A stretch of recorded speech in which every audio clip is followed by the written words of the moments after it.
प्यारे बच्चों, हमारा जो चैप्टर चल रहा है वह चल रहा है बल और गति के नियम। इसमें हम जैसे पढ़ चुके हैं कि अगर किसी वस्तु में गति होती तो उसके लिए एक ही चीज रिस्पॉन्सिबल होती है और वह होती है बल। क्या होती है? बल। तो इस गति को बल कैसे यहाँ पर इंस्पायर करता है, कैसे इस पर बल कार्य करता है, इसके लिए एक साइंटिस्ट हुए हैं न्यूटन। क्या नाम है साइंटिस्ट का? न्यूटन। इस न्यूटन साइंटिस्ट ने गति के 3 नियम दिए। ठीक, उनको हम यहाँ पर इस तरह से क्लियर करते हैं। सबसे पहला है गति का पहला नियम।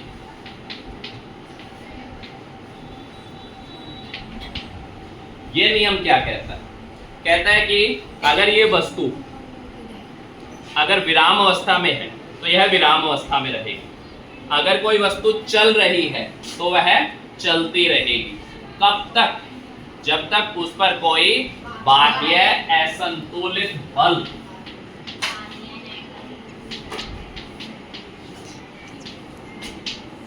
असंतुलित बल क्या होता है कि जो यहाँ पर अगर मान लीजिए मैं इसको यहाँ से सरकाता हूँ और इसको यहाँ से इस तरह से दूसरा व्यक्ति सरकाता है, अगर दोनों ही बल बराबर लग रहे हैं तो संतुलित बल है। लेकिन अगर एक व्यक्ति ज्यादा बल लगा दे और दूसरा कम लगाए तो दोनों का असंतुलित बल लगता है। तो ये नियम क्या कहता है कि जैसे ये टेबल पड़ी है वो एज इट इज पड़ी रहेगी जब तक कि मैं इस पर कोई असंतुलित बल ना लगाऊं। इसे नियम को हम जड़त्व का नियम भी बोलते हैं।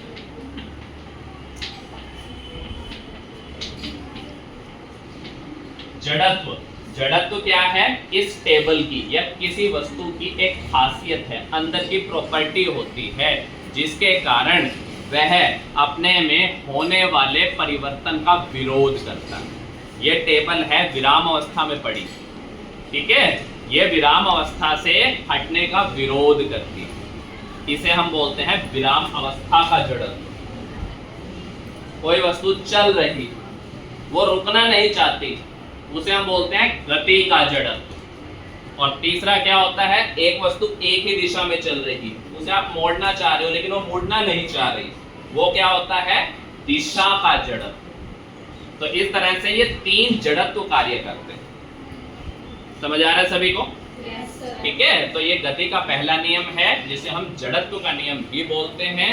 अगर हम चाहते हैं कि इसका कोई यहाँ पर जो होता है इसमें कोई गति परिवर्तन हो तो उसके लिए बाह्य असंतुलित बल का होना बहुत ही ज्यादा जरूरी है।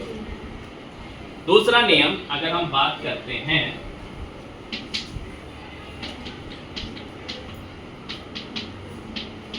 ये नियम कहता है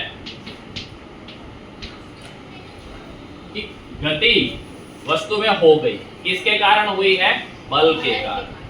कहता है इसकी जो गति होगी उसकी आरंभिक गति mu और जो अंतिम गति है m हुई, इसको हम बोलते हैं संवेग। ये अंतिम संवेग, ये आरंभिक संवेग। इसमें जो परिवर्तन हुआ, अंतिम वेग माइनस प्रारंभिक वेग, इसमें जो परिवर्तन हो रहा है उसकी जो दर है यानी समय से हमने भाग कर दिया, वह समानुपाती होती है उस पर लगने वाले असंतुलित बल। ठीक है, अगर इसको हम सॉल्व करके देखें तो F m v minus u बटा t, और हम जानते हैं कि v माइनस u बटा t ये होता है a त्वरण। तो यहां पर बल किसके बराबर आ गया? m गुणा a, द्रव्यमान और त्वरण के गुणनफल के बराबर। यानी कोई भी वस्तु है उस पर अगर लगने वाला बल है तो वो द्रव्यमान और त्वरण के गुणनफल के बराबर होता है। ठीक है, इससे एक और बात निकल कर आती है कि यहाँ जो बल है, ठीक है, वो समय के क्या होता है? व्युत्क्रमानुपाती होता है, उल्टा होता है।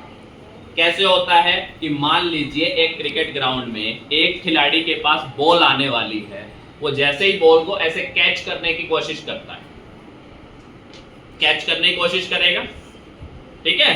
लेकिन अगर एक तो हो गया कि जैसे कैच करेगा तो उस पर एक बल यहाँ पर जो होता है लगेगा, उसके हाथों को चोट पहुंचा सकता है। एक वो क्या करता है, इस समय को बढ़ा देता है।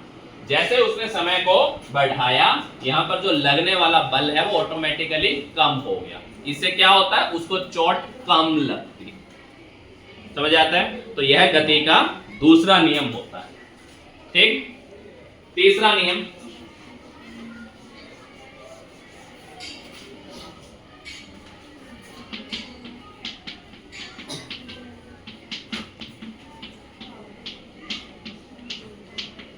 तीसरा नियम यह कहता है कि आप जिस भी वस्तु पर एक बल लगा रहे हो, मान लीजिए यहां पर जो होता है मैंने इसके ऊपर बल लगाया, इसको हम बोलते हैं क्रिया। कहता है जिस वस्तु पर आप बल लगा रहे हो उससे विपरीत दिशा में आप ही के ऊपर वह वस्तु भी एक बल लगा रही है, उस बल को हम बोलते हैं प्रतिक्रिया।